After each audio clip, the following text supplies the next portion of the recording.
Ello corresponde a la materia de prevención del delito de la Universidad Analítica Constructivista de México, en el cual se aborda el tema de la justicia para adolescentes, en el cual se analizarán algunos aspectos claves de este sistema y se presenta una propuesta enfocada en la prevención, la reinserción social y el respeto a los derechos humanos. Este trabajo fue realizado por Alison Naomi Frías Ramírez, Sayuri Leal Estrada, Roxana González Pérez y su servidora Paola Montserrat Peralta Ramírez. A continuación se presenta el video. ¿Por qué hablar de adolescentes en conflictos con la ley? Pues hablar de adolescentes en conflictos con la ley es fundamental en la actualidad debido al impacto social y criminológico que representa la delincuencia juvenil. Este fenómeno no solo afecta a las víctimas, sino que también refleja fallos estructurales en la familia, la escuela y la sociedad. El análisis de este tema es clave para la prevención del delito, ya que comprender las causas que llevan a los adolescentes a delinquir permite diseñar políticas públicas y estructuras preventivas más eficaces, enfocadas en la reinserción y no solo o no únicamente en el castigo. En los últimos años se ha observado un incremento en la participación de adolescentes en delitos, especialmente en contextos de violencia organizada, donde los crímenes reclutan jóvenes por su vulnerabilidad social, emocional y económica. Yo les voy a hablar sobre el concepto de justicia para adolescentes. La justicia para adolescentes es un sistema especializado que se aplica a las personas menores de edad que cometen alguna conducta considerada delito. No es lo mismo que la justicia penal para adultos, ya que se reconoce que los adolescentes aún están pasando por un desarrollo tanto físico, emocional y psicológico, y por eso es necesario un trato distinto. Una de las principales diferencias con la justicia penal para adultos es su finalidad, ya que en el sistema para adultos se busca principalmente el castigo y en la justicia para adolescentes su objetivo principal es la reinserción social. No castigar, es decir, que busca que el adolescente comprenda el daño causado, asuma su responsabilidad y pueda reintegrarse de una manera positiva en la sociedad. Además, la justicia para adolescentes es fundamental en el respeto de los derechos humanos, como el derecho a la defensa, a un trato digno, a la educación y a no ser discriminados. El adolescente no pierde sus derechos por haber cometido una falta. Otro punto clave es la responsabilidad penal diferenciada. Esto pues quiere decir que aunque el adolescente se pueda ser responsable de sus actos, las consecuencias no son las mismas que para un adulto. Las sanciones son distintas y más flexibles, tomando en cuenta su edad y su grado de madurez. Finalmente, este sistema tiene un enfoque educativo y formativo, ya que busca corregir conductas mediante la orientación, la educación y el apoyo psicológico o social para evitar que los adolescentes vuelvan a delinquir o puedan construir un mejor proyecto de vida. En conclusión, la justicia para adolescentes no se enfoca en castigar, sino en educar, proteger y reintegrar, siendo respetado los derechos humanos y el interés superior de los menores. El marco legal de la justicia para adolescentes. Este se basa en leyes y principios especiales que protegen a los adolescentes. Estas normas establecen que deben respetarse siempre sus derechos humanos y que las medidas aplicadas deben ser proporcionales, adecuadas a su edad y orientadas a su desarrollo integral. Uno de los principales y más importantes es el interés superior del menor, que significa que cualquier decisión que tomen las autoridades debe priorizar el bienestar del adolescente por encima de cualquier otro interés. Esto garantiza que las sanciones o medidas no vulneren su dignidad ni afecten negativamente su futuro. Como siguiente tenemos la Constitución Política de los Estados Unidos, la cual reconoce los derechos humanos de todas las personas, incluyendo a niñas, niños y adolescentes. Y esta establece que deben de recibir una protección especial. También está la ley específica para adolescentes, la cual regula cómo deben ser tratados cuando cometen una conducta ilícita. Esta ley establece que el proceso debe ser justo, respetando sus derechos y buscando su desarrollo integral y no llegar al castigo extremo. Además, en el marco legal se apoya con los tratados internacionales como la Convención sobre los Derechos del Niño, la cual señala que las adolescentes deben ser tratadas con dignidad, respeto y medidas que favorezcan su integridad a la sociedad. En general, pues estas leyes coinciden en algo muy importante, que los adolescentes tienen derechos, que su responsabilidad penal es diferente a la de los adultos y que todas las decisiones deben tomarse considerando el interés superior del menor. Este video aborda el tema desde un enfoque criminológico, analizando los factores que influyen en la conducta juvenil. Como base teórica se utilizó el libro de Ruth Villanueva, el cual permite estudiar casos reales y comprender las trayectorias delictivas desde una perspectiva social y de género. Aunque el enfoque principal está en las mujeres adolescentes en conflictos con la ley, también se realiza una comparación con los hombres, con el fin de identificar similitudes y diferencias en los factores criminológicos que influyen en su conducta. Es importante entender que la delincuencia juvenil no surge de la nada, sino que es consecuencia de distintos factores que influyen en su desarrollo. En primer lugar están los factores familiares. Un ambiente con violencia, falta de atención, ausencia de figuras de autoridad o consumo de sustancias en el hogar puede afectar gravemente la conducta del adolescente y debilitar el respeto por las normas.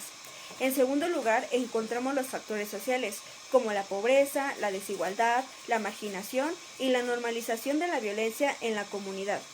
Estas condiciones pueden generar frustración y llevar al adolescente a ver el delito como una forma de sobrevivir o de obtener reconocimiento. Otro factor importante es el entorno escolar. El bajo rendimiento académico, la deserción escolar, los problemas de conducta y el acoso escolar aumentan el riesgo de conductas antisociales. También influye de manera significativa la presión de los pares. La necesidad de pertenecer a un grupo puede llevar a los adolescentes a integrarse a pandillas o imitar conductas delictivas presentes en su entorno.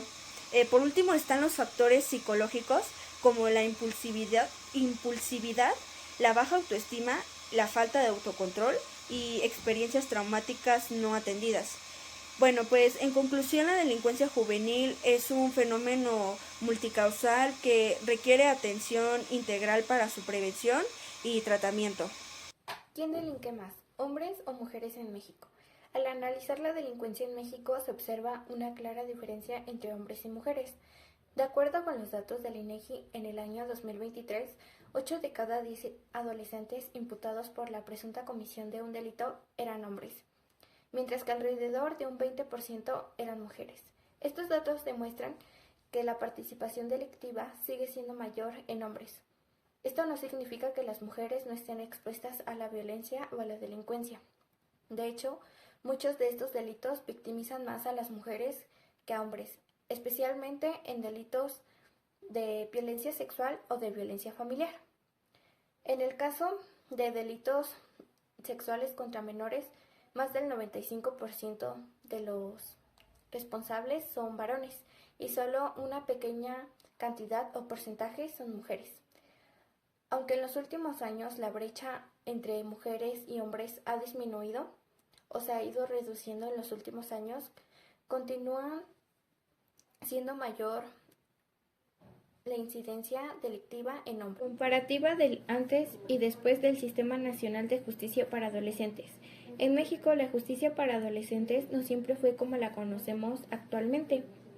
Antes del 2005, los adolescentes que cometían delitos eran tratados con sistemas más rígidos, tutelados por normas antiguas que no garantizaban procesos protectores ni garantistas para su reinserción social. El 12 de diciembre del 2005 se reformó el artículo 18 de la Constitución Política de los Estados Unidos Mexicanos, dando origen al Sistema Integral de Justicia Penal para Adolescentes. Esta reforma fue un punto de inflexión porque reconoció que las y los adolescentes entre 12 y 17 años de edad que cometieran un delito debían ser tratados como personas sujetos de derechos con un enfoque distinto al de los adultos y con mayores garantías debido proceso adaptadas a su edad y su desarrollo. Luego, para que este nuevo sistema fuera aplicable de manera uniforme en México, se estableció que su entrada en vigor dependería de la implementación del Código Nacional de Procedimientos Penales. Después de varios ajustes y preparación institucional, finalmente ese sistema empezó a operar completamente en el año 2016, cuando el Código Nacional de Procedimientos Penales entró en vigor en todo el país. La justicia para adolescentes dejó de ser un modelo tutelario y punitivo para convertirse en uno más integral y orientado a derechos humanos. El enfoque actual busca que la privación de la libertad sea una medida de último recurso, privilegiando soluciones socioeducativas como talleres, terapias, medidas restaurativas o trabajo comunitario, siempre tratando de proteger el interés superior del menor. La intención de este cambio fue también adaptar a la justicia para adolescentes a los estándares internacionales, como es la Convención sobre los Derechos del Niño, que México ratificó, en el cual se exige que todos los procedimientos contra menores sean respetuosos de sus derechos y necesidades específicas. Pese a estos avances, aún hay retos. Muchos adolescentes siguen enfrentando dificultades para acceder a una defensa adecuada y la reinserción después de cumplir medidas. No siempre está acompañada por suficientes programas educativos o de reinserción social. Esto nos invita a pensar en cómo fortalecer aún más este sistema. Bueno, yo les hablaré sobre la propuesta criminológica del equipo.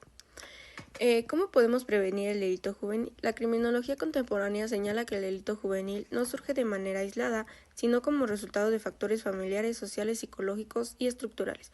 Por ello, la prevención debe ser integral y temprana. Fortalecer la familia y la comunidad. ¿Cómo se abordaría? Programas de orientación para padres, redes comunitarias de apoyo, intervención en familias con violencia, abandono o consumo de sustancias.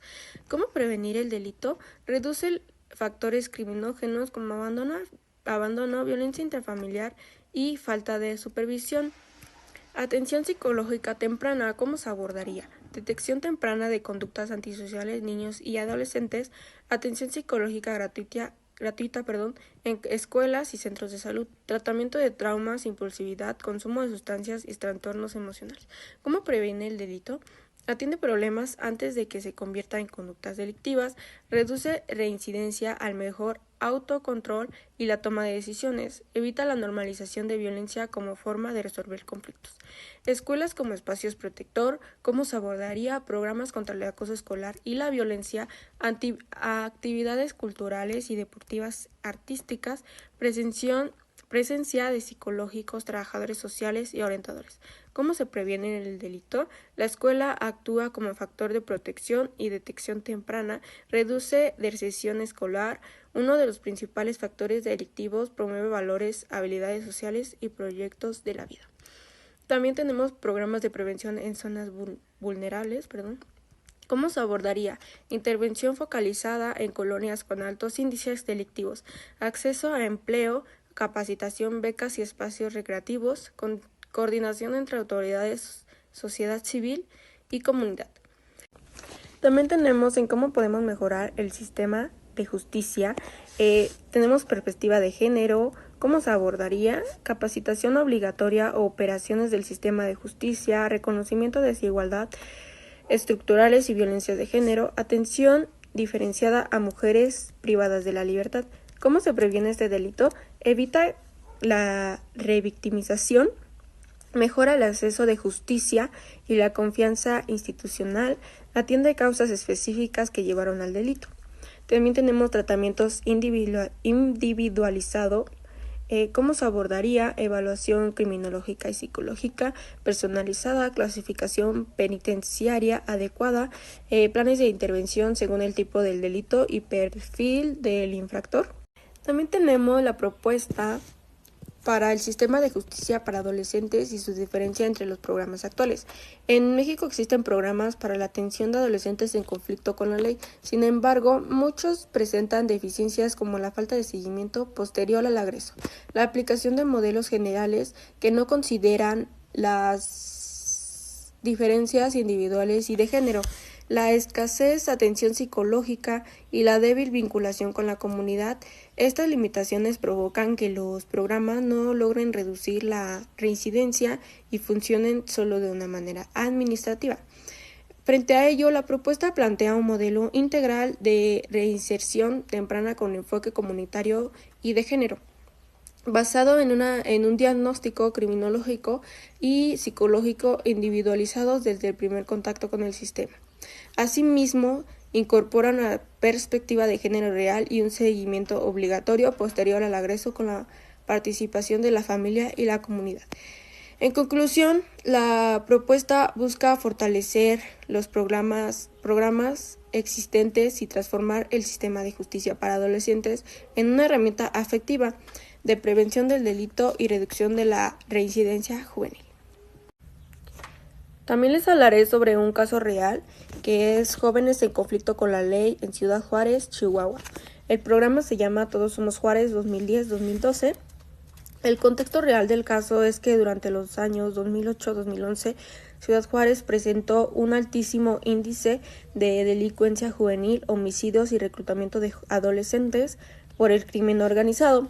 Una gran parte de los jóvenes detenidos tenían características comunes como abandono escolar, familias desintegradas, exposición constante con la violencia y falta de oportunidades laborales.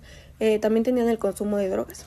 Muchos adolescentes cometían robos, narcomenudeo y homicidios. En conclusión, la justicia para adolescentes pues constituyó un sistema jurídico pues especializado que responde a la necesidad de diferenciar el tratamiento legal de los menores de edad frente al de los adultos, reconociendo su condición de sujetos en el desarrollo.